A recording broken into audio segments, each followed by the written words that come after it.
This week on the Ants Nest, JackJumpers take down the Hawks in their own nest. DJ is out with injury, but Tyger rises up. And can the Jackies weather a bullet storm in Brisbane? All of this and more on Tasmanian Takeover, the Ants Nest. March on.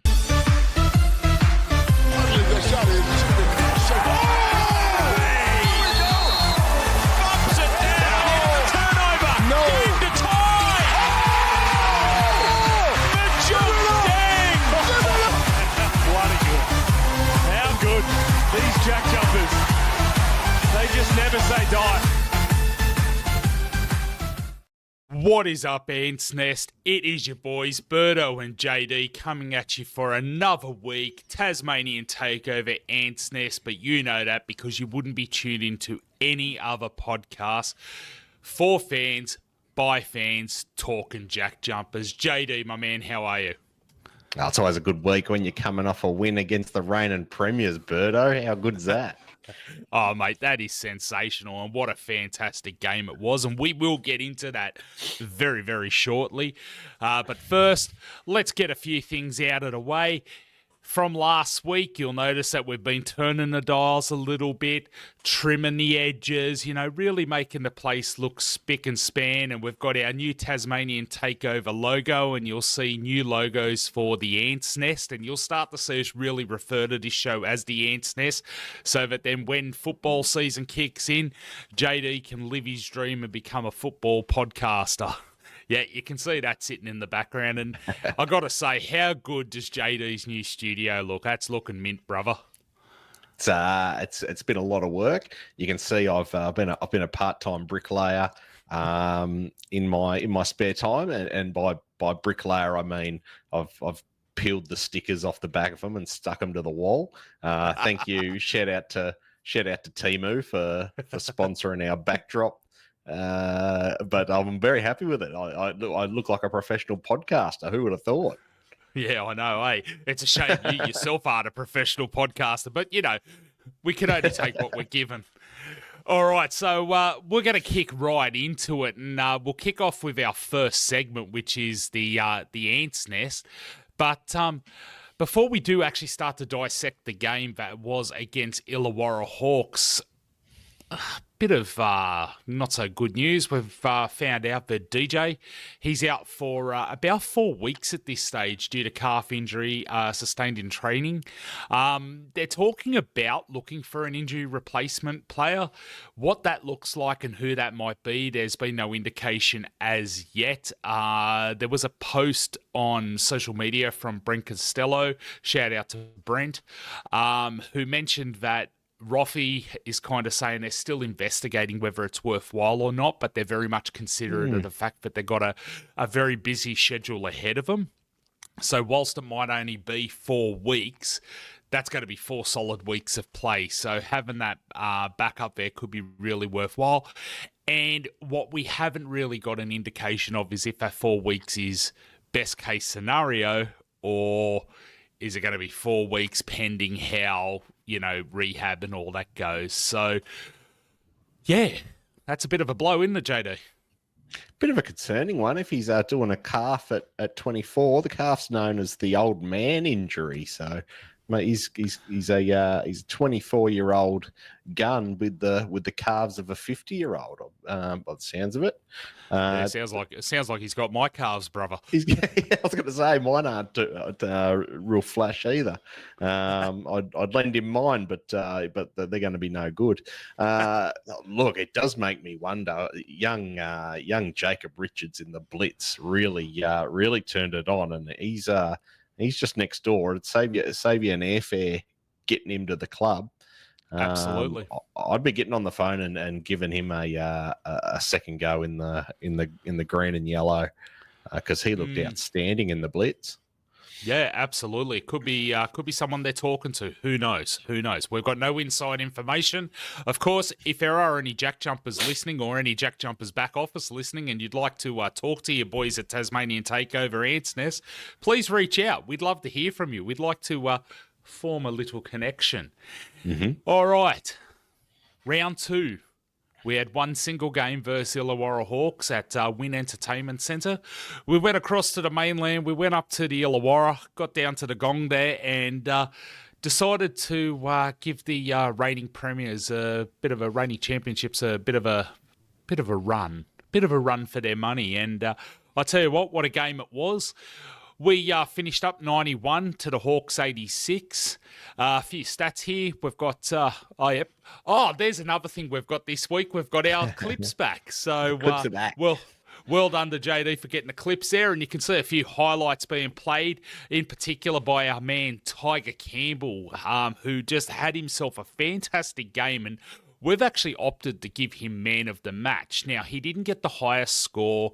He certainly didn't get the highest stats. But what was really important with this was that Tyger stepped up when we needed him most. So the last couple of games, he's been a little bit, is he okay? Is everything good? Is he going to be the third import we need? I think this game against Illawarra, he showed that he has got the stuff that we absolutely need. So he ended up pulling 17 points, 4 rebounds and 4 assists. Other highlights to sort of talk about there, we've got Hamilton, 21 points, 6 rebounds, 3 assists and 2 steals. Hamilton's something else. He's phenomenal. We've got our own Bryce Magic. Brought my own props this week, Berto. I'm glad we're talking about a bit of Bryce Magic. Oh, no. You are a worry, mate. You are an absolute worry.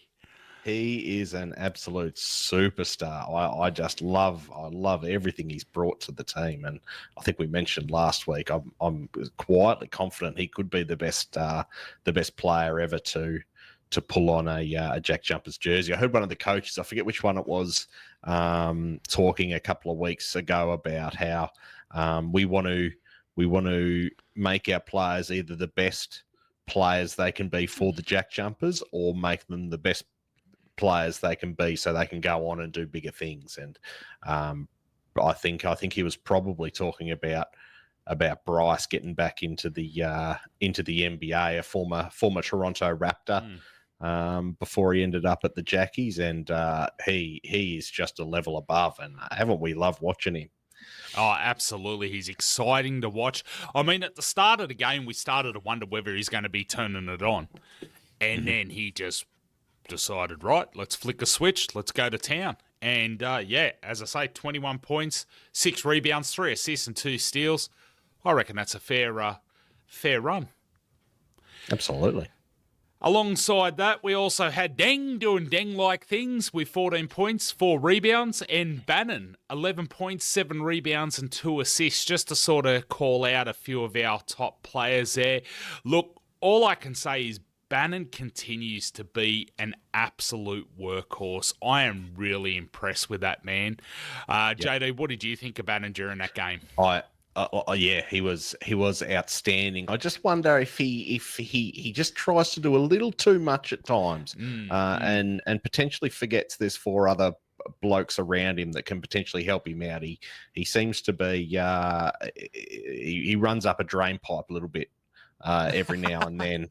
And gets himself a bit tangled, but I'm much more glad that he's on our team than against us, because he adds something different, something in the paint that we haven't had for the 5 years we've been in the competition. We have sorely needed someone who can operate in that little arc, and get some easy buckets, and that's what Bannon's there for, and that's what he does very, very, very well. Absolutely, and he's getting over it. He's getting all over it. I mean, the reality is he is hustling, and it's fantastic to watch. And it doesn't matter whether he's on the offense or on the defense. He's in everything but a shit sandwich, which is fantastic. I'm absolutely loving it. And then you've got Deng, who continues to be our Swiss Army knife. It's almost like Roth just says, Deng, I need you to go and do this. And out he goes and just does it, and does it well. Or, Deng, go and do this. And out he goes and just does it. And then every so often he gets a little glitzy with a nice, good old-fashioned two-handed slam. And you're just like, Ding, ding, ding, ding, ding. Love it. Wasn't he Absolutely love it. awesome? I think he came on and he just nailed those 3 threes and just pretty much put it to bed. It was Absolutely outstanding. And we talk about it so often, but there is something Yep. so nice about watching him at the free throw line. That is just Yep. beautiful. The wiggle, little the shuffle. ding wiggle. Oh, Love it. It's magic. Absolutely magic. Look, I've got to say, the doctor, I was a little bit concerned about the doctor, actually. He came out and he was dropping some fantastic threes, but what was going on at the free throw line, Doc? I mean, I'm sitting there going, does Drimmick need to go to Specsavers or something? Now, don't get me wrong, I still love Drim. I think Drim is fantastic. But yeah, just a couple of real bricks he was throwing up. He looked like he'd been doing off-season training with Ian Hummer. Honestly, That's an asshole call. It was the Ian Hummer technique where, it's anyone's guess whether he's actually going to hit the rim or not. So I'm sure the doctor will be at the free throw line at training this week, sorting that out. All right, maybe this might get Drimmick onto the show because JD's just called him right out with that comment. But anyway, now I will say the Hawks did a fantastic job of keeping the pressure on all game. At one stage, just keeping the closing the gap, we'd sort of get a bit of a lead. They'd close the gap a couple of times. They'd take the lead. I have to say, in the final quarter, we had a reasonable lead, and next minute they just went on a run that brought them within 1 point. That was, that was great hustle on their side of things. But I'll tell you what helped them greatly was McGee. That monster, and he will be referred to as nothing more than a monster, 32 points, 13 rebounds, and 3 blocks. And I don't think that man broke a sweat. No. He nearly broke the backboard a couple of times. It was almost like his preferred shot was just, I'll just dunk it from anywhere. I don't care where I've got the ball. I'm going to dunk. I don't know if you saw, but at one stage there, they were setting up something on the other end of the court, and they just had shots of him just standing there, fingers touching the net. Oh. Like he's just standing there like you'd just be standing on a bus holding the top rail or something. He's sitting there just got his fingers in the net. Oh, freaking hell. He's going to be one to watch. I feel like he is what New Zealand thought Taco Fall was going to be when they got him in last year. He was just, you can't stop him. We sort of had to just let him do his own thing in the end and just focus on the other 4 blokes. I really did like that that shot from Tyler Harvey where he was Superman and through the air. Do you remember that one? He was basically horizontal and just sort of flipped it up around his back, and it bloody went in. Illawarra looked good. I think it'll click for them. I think they're going to be a much harder team to deal with next time we play against them, which will probably be down at the Nest, to be honest. But no doubt. Yeah, they will be better for the run. Yeah, look, no doubt, and I honestly do believe they are serious contenders no matter what. I think JT is a fantastic coach. He has really whipped them into shape, and look where it got them last year. And on a final note about Illawarra, I just have to say how fantastic it was to see the big man Harry Froling take the court after the dramas he's gone through after being king hit outside the club there, and what needed to happen to get him back into fighting fit. To see him take the court, I've always had a bit of a sweet spot for Big Harry, particularly when he played for the Hobart Chargers. So this might be a Tasmanian podcast, but look, he played for a Hobart team, so he's got a place here as far as I'm concerned. He was amazing to watch back then, And, to see him take the court, it was great to see him and Mags, as old mates, just, having a bit of shit. Weren't they going at it? Else. Oh, yeah. And they sort of belted into each other and belted off each other a little bit, which was fantastic. It's just great to see. And I thought they were wearing the same pair of shorts there at one stage. They were that bloody close. I'll tell you what, Big Harry's not going to back down, and we all know Big Will's definitely not backing down. So, no, fantastic game, really competitive, another road win for us, which is amazing, and of all places to do it up in the Sandpit, which is just fantastic. So I'm really excited. I love what the team's bringing this year. And I hope with that momentum, it will allow us to go and take another road win in round 3 when we head up to the Brisbane Entertainment Centre on Saturday, October 4th, to take on the Brisbane Bullets. Now, the Brisbane Bullets are coming off back-to-back losses, with losses against Adelaide and Cairns. It's going to be an interesting game, I think. I haven't seen the Bullets play this season. I'm starting to sound like Roth. I don't know what's going on. And no, I don't want to get into that. Christ almighty. Didn't the NBL make a big to-do over that? Like, Roffy does not give shit in interviews, and as if he's going to give up the game plan during a bloody post-game presser when we've just lost. For Christ's sake, leave the man alone. He is fantastic, and no one speak ill of Mr. Roth. Thank you. Thank you very much. That's my TED Talk for that's my TED Talk for this evening. I'm looking forward to see how Tyger and Hamilton handle Casey Prather.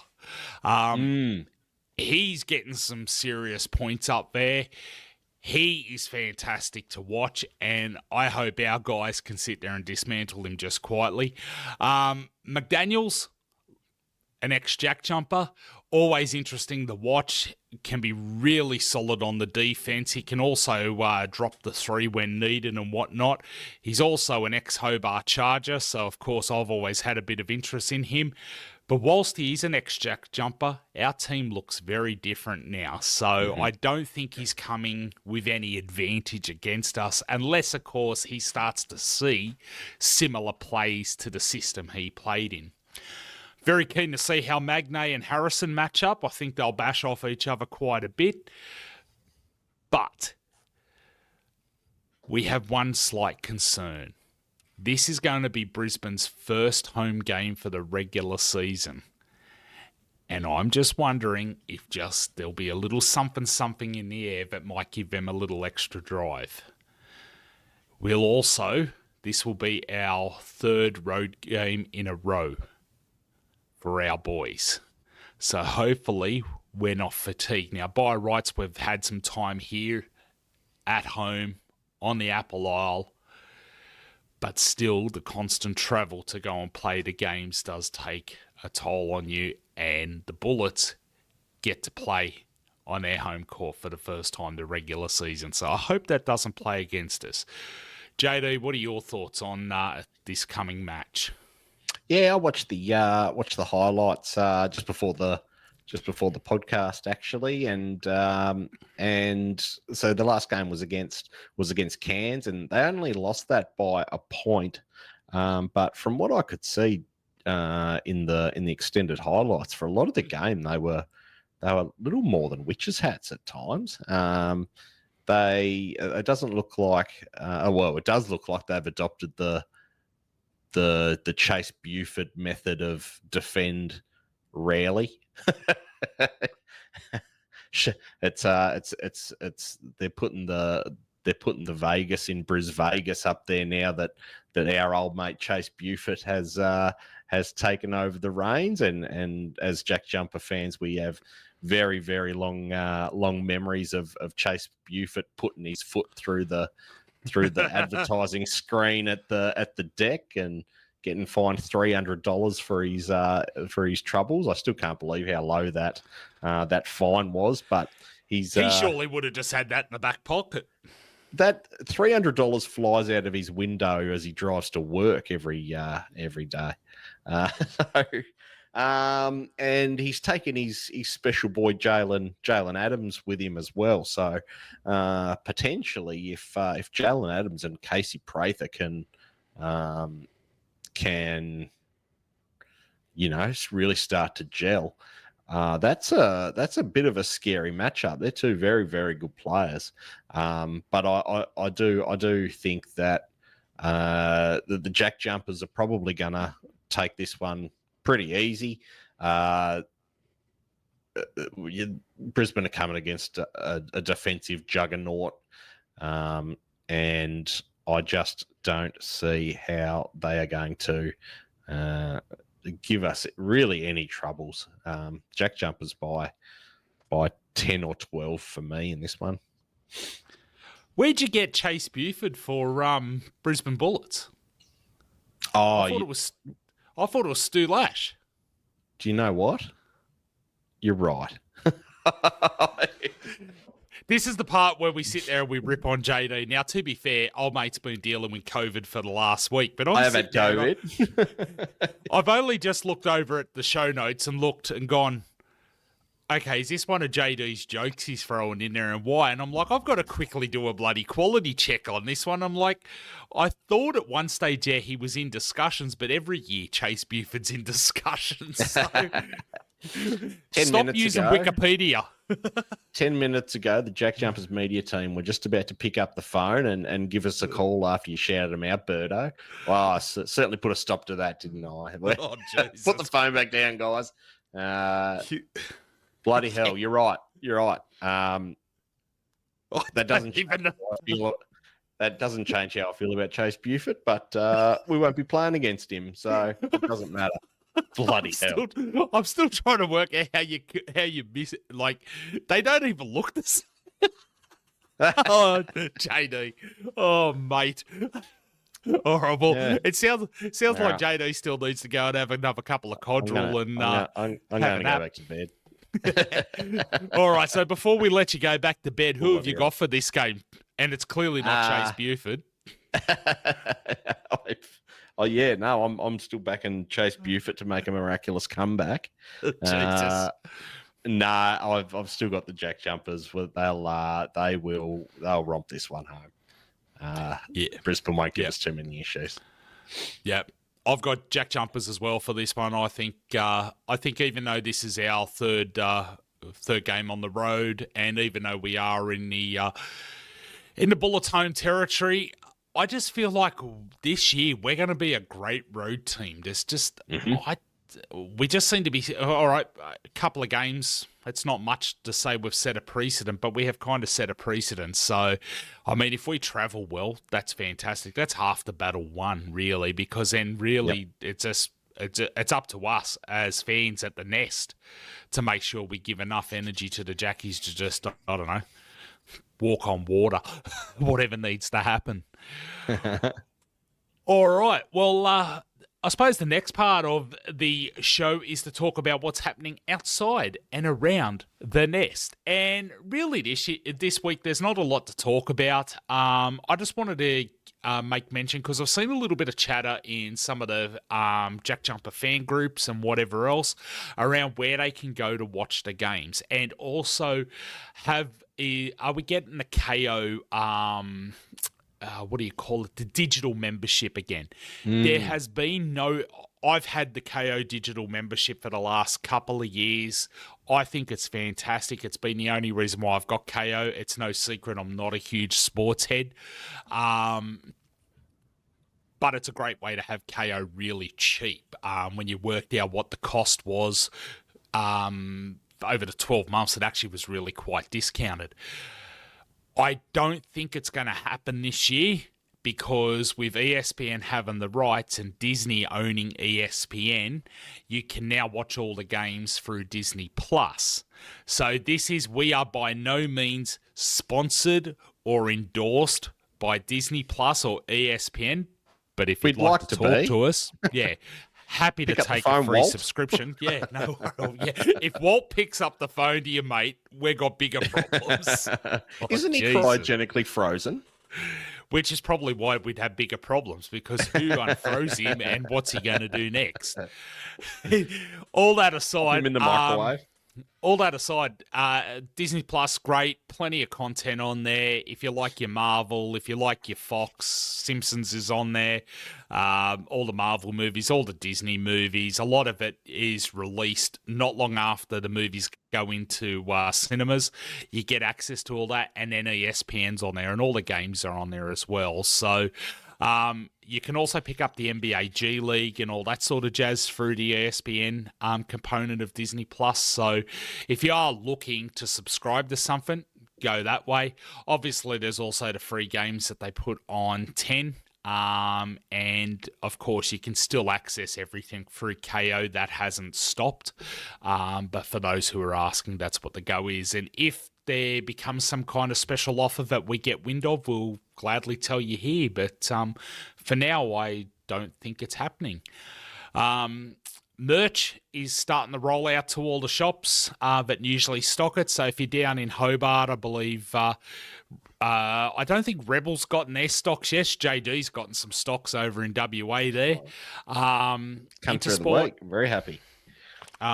Is it Intersport? I think it is. They've got they've got some stocks in at the moment.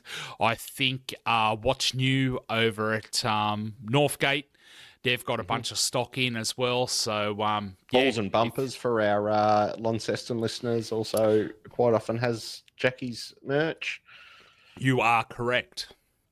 So yeah, right. If you're looking for stocks, they're starting to roll out, and we've got obviously the jerseys and the caps and the streetwear's out at the moment. I don't think they've updated the basketballs this year. I'm always keen to see if there's new balls. Betcha. I was waiting, you bastard. I thought, do I leave this door open or not? But yeah, get out there and check it out. No real updates on the High Performance Centre. As we said on the last show, construction really is well and truly up and away with some of the framing and whatever else. I'm no builder, so I couldn't tell you what the bloody hell you call it, but there's frames there for the walls to go on. Been a bit drizzly and whatnot down here, so I don't know if it's slowing things up, but it's nice to at least see some structure other than just a concrete slab. And as you're listening to this, we're probably in the midst of school holidays, and there may or may not be some spots available for a few of the JackJumper camps that are running these school holidays. They've just announced an all-girls JackJumper camp, which I think is being led by Kayla Steindl. So, right. That could be worth getting along if you can secure a ticket. But look, my daughter goes along to at least one every school holidays. The all-day camps are great. Drop them off at 9 a.m, pick them up at 3 p.m, and lunch and afternoon tea supplied by Banjos, which is fantastic. Can't fault a bit of Banjos. I went to Banjos last time I was down there, Berto. I don't know if they still did this, but they did a spaghetti and meatballs pie, and by God, it was good. Mate, they've had that. That's one of their special ones they run in there, mate. The recent one that I absolutely love is the beef brisket pie that they've been doing. Jalapeno cheese and beef brisket, brother. Oh, mate. If they get rid of that, I think I'm going to break down, I'll tell you. And it is only a limited time deal. But anyway, here we go. Now we turn this into food talk. But yeah, and the kids walk away with a little goodie bag with a whole bunch of stuff in there, key rings and badges and stickers and all sorts of stuff, and usually a JackJumpers drink bottle. In fact, I've got one here. Look at that. Oh, it's pretty flash. Yeah, nice tin. Army green. It's Hey. It's got Banjos on it. It's got the Jackie's logo on it. It's a keeping future JackJumpers hydrated. So yeah, quite like that. Very good. Very nice. It's not too bad, and most importantly, they walk away with a basketball. Great. Yeah, so that's worth it as well. And I mean, the tickets are only like $110 for a whole day. And like they're fed and walk away with stuff in the basketball, which is worth about $25 anyway. So insane. Just if you can get into them And even if you can't get in on this school holidays, keep an eye out for the next couple of school holidays. And I think Jackie's members also get a discount to them as well. So there you go. Yet again, we are not sponsored or anything like that. So all of this is just good advice, hopefully, from a couple of parents trying to keep their kids entertained to you guys as our listeners and fans of the JackJumpers. All right, JD. Well, I think that's about it for this week. We will endeavour to continue keeping this up each week. And, of course, we will try to get this out as quick as possible after we record. Everything should be up and running now. We're on Spotify. We're on Apple Podcasts. We are on YouTube, and we are on YouTube Music, and then, of course, any other platforms that automatically aggregate. If we're not on a platform that you want or able to be accessed in an app that you want, please let us know at our email address, tasmaniantakeover@gmail.com, or you can use that email address to just contact us. Of course, you can access us on Facebook at Tasmanian Takeover, on Instagram at Tasmanian Takeover, and hit up our mini website, beacons.ai Tasmanian Takeover, which is currently under construction. I've made it say under construction, and I'll sort that out over the coming days to start to look a little bit better with all the new branding and the new episodes ready to rock and roll for NBL 26. JD, thank you very much for joining me this evening, even though you are still suffering the effects of COVID. Heavy brain fog. Heavy Buford fog. I haven't had this much brain fog since I lived in the Huon Valley. It's thick. It's like pea soup. Oh, God. And on that note, march on, JD. March on, Berto.